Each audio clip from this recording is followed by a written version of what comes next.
My name's Nick Lewis. I'm 39 years old, and 5 years ago I set up a social media marketing agency called Nick Lewis Communications. At the moment I'm a sole trader, but I'm hoping to grow my business in the next 12 months.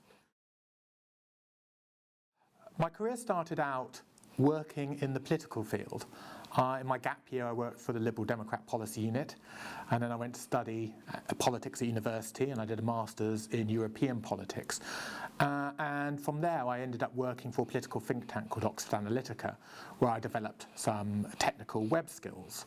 And from that point on I moved more into a marketing sphere, and subsequent to my work for Oxford Analytica I worked for a healthcare website, a London Borough Council, and then I ended up working for a medical device manufacturer in West Wales. Is there enough work out there to make a decent living if you've got the right skill sets? Well, I've managed. I think it all depends on your definition of a decent living. I know that I approach setting up my own business by building up a set of financial reserves to tide me over in the first 6 months when you're still establishing a client base, still trying to secure a regular income. But I would suggest that you don't be you moderate your expectations in terms of what you expect as a financial recompense for starting out.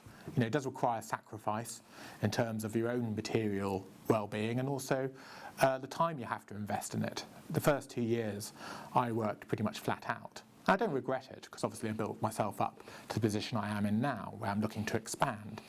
But I think the work's out there if you know what you are looking to do.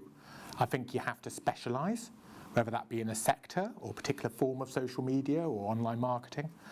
And I feel that you need to kind of establish your own unique selling points as well. I know it's a bit of a cliche, but you want to develop a reputation for a certain sensibility or a certain approach to things, and then I think you'll find you get a lot of work via referrals. I think there's a split. I mean, some companies are self-sufficient when it comes to a certain element of digital marketing, but what I tend to find in my experience is a lot of companies bolt on social media and online marketing almost as an afterthought or as an extension to their existing marketing activities, and actually it should be an intrinsic part of it. You know, social media doesn't exist sort of out on a sphere on its own. It should be sort of integrated into the marketing processes of any organisation. And when I say marketing, I don't just mean about broadcast marketing, I'm talking about market research as well. The amount of information chucked up via social media feeds about other companies, about potential clients, about potential customers is vast. And people just tend to fixate on the broadcast rather than the listening.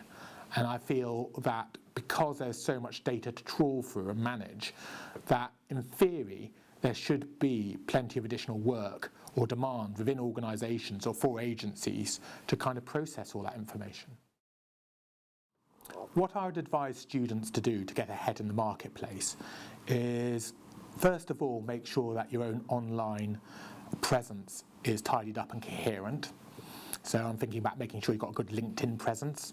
I would also suggest maybe doing some of your own writing, so blog writing, offering interpretational comment on areas of interest or areas in which you're looking for employment.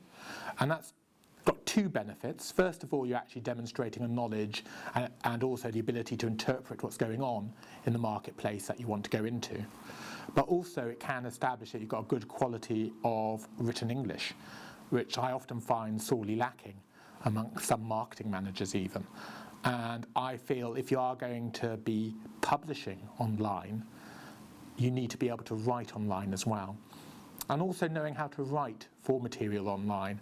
Writing for a brochure is very different to writing for a website or writing for a blog, especially with SEO considerations. And also you have to bear in mind how people receive information from the internet these days. Half the time people are looking at websites on mobile devices, and a paragraph which looks perfectly decent on a main laptop screen could take up an entire screen on a mobile device or on a tablet. So you've got to think, you know, if you are writing for the web, you've got to make sure that you understand how that sentence or paragraph is going to appear on the device it's going to be read on.